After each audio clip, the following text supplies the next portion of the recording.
And there is a pre-midterm mass shooting. How convenient.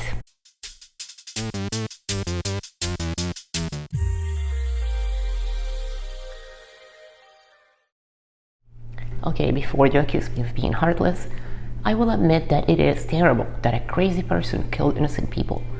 Whatever their ideology behind it, it is wrong to shoot innocent people. It is in fact insane to do that. It is barbaric and deranged. Nothing justifies an act such as this. Nothing at all.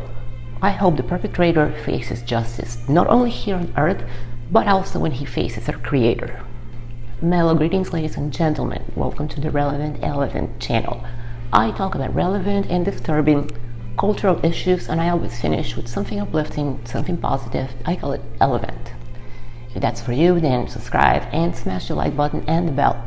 And definitely follow me on Rumble and Odyssey, because you know YouTube is, well.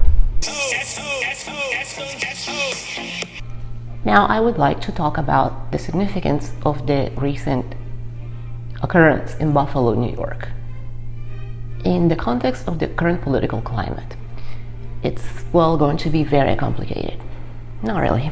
First of all, the timing of the incident is very, very suspicious if you consider what else is going on in the world, especially in America. The left's narrative is falling apart at every seam.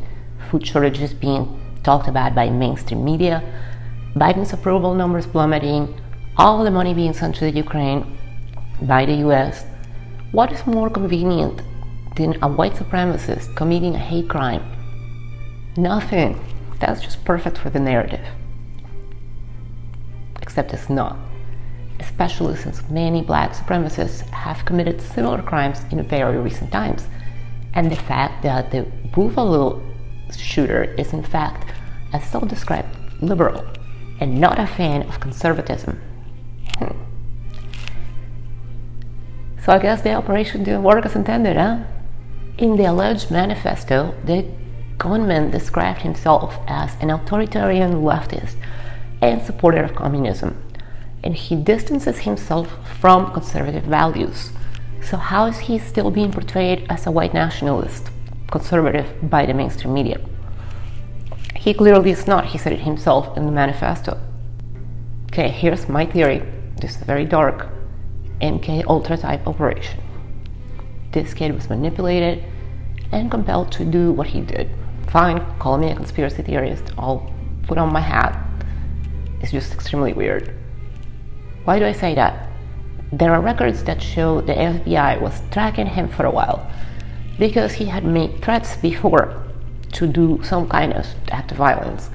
They were tracking him, but apparently not close enough to figure out when he was driving for miles with all his guns a lot of miles away from where he lived.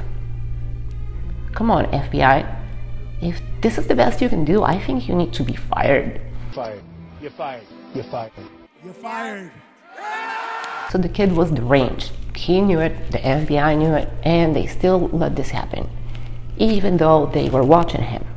Come on, that's too much stupid. The shooter was being investigated by the FBI because less than a year ago, he allegedly threatened to shoot people at his school, and then he intended to kill himself.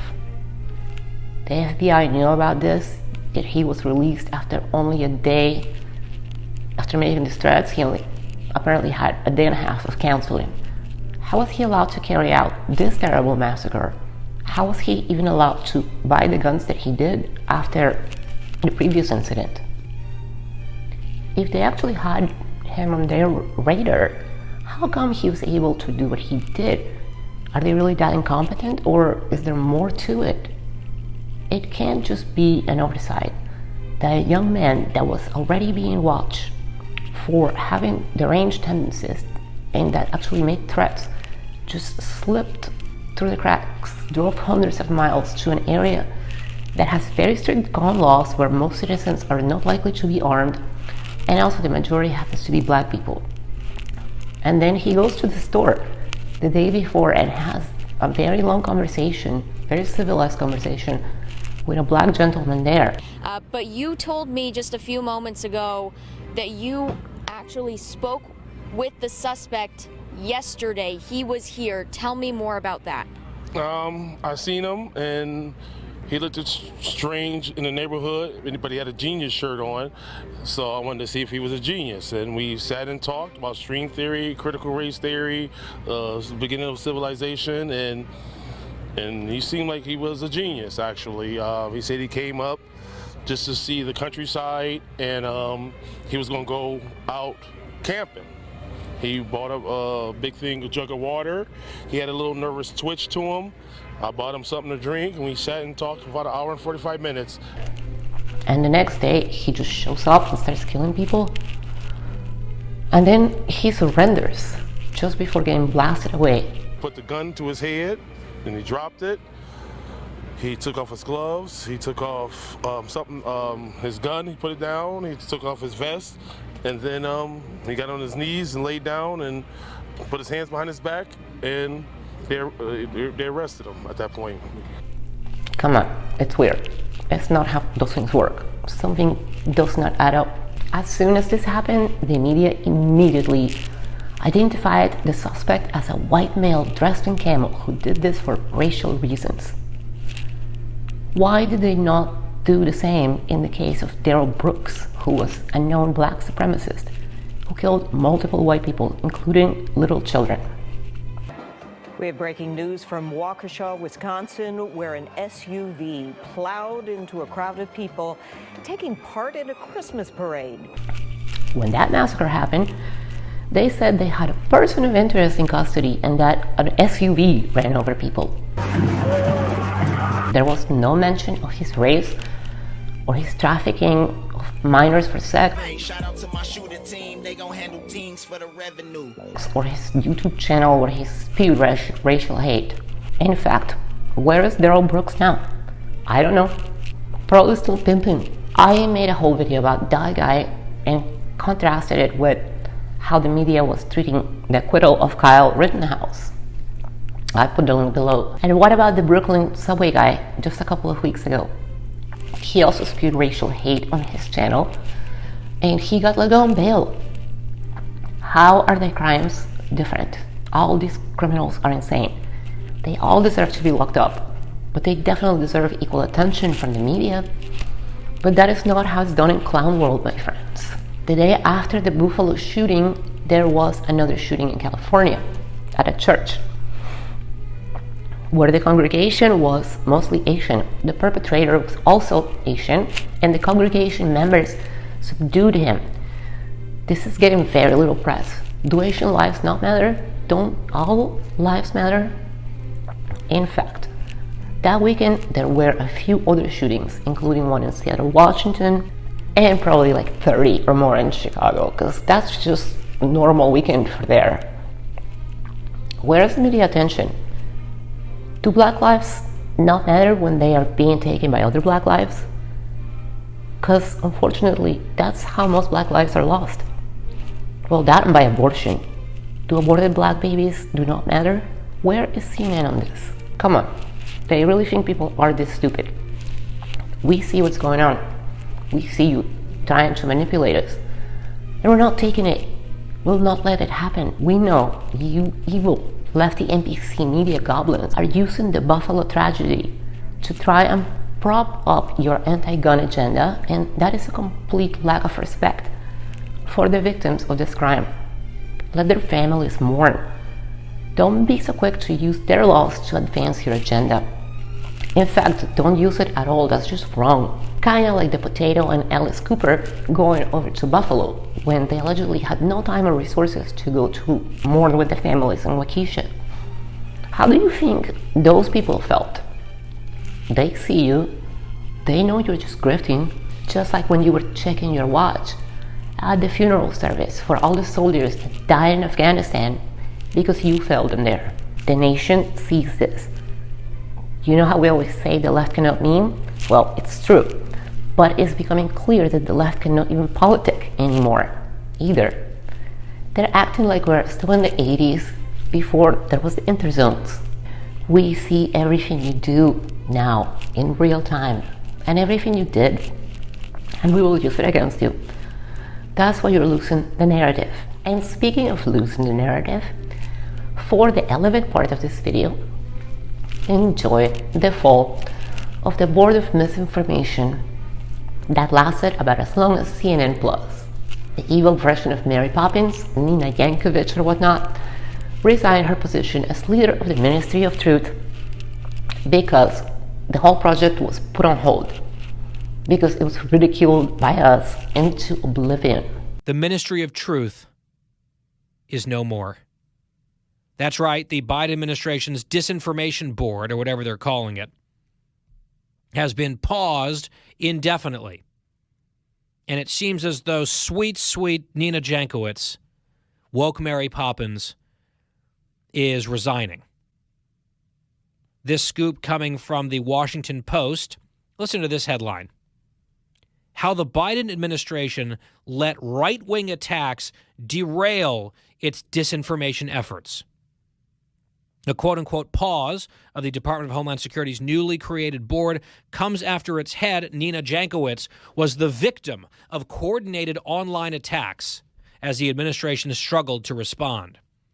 The byline, Taylor Lorenz, who is an expert on coordinating online attacks. It's her whole job. Apparently, the Biden administration has just knuckled under to right-wing attacks. And in the story, it's like, this was mentioned on Fox News a lot. Oh, no. How dare we? How dare we? How dare you? It's just a powerful government entity supposedly and ostensibly designed to root out misinformation and disinformation, led by an apparently unvetted woman who has been a promiscuous spreader of mis and disinformation herself. Strangely, our news organization thought that was newsworthy.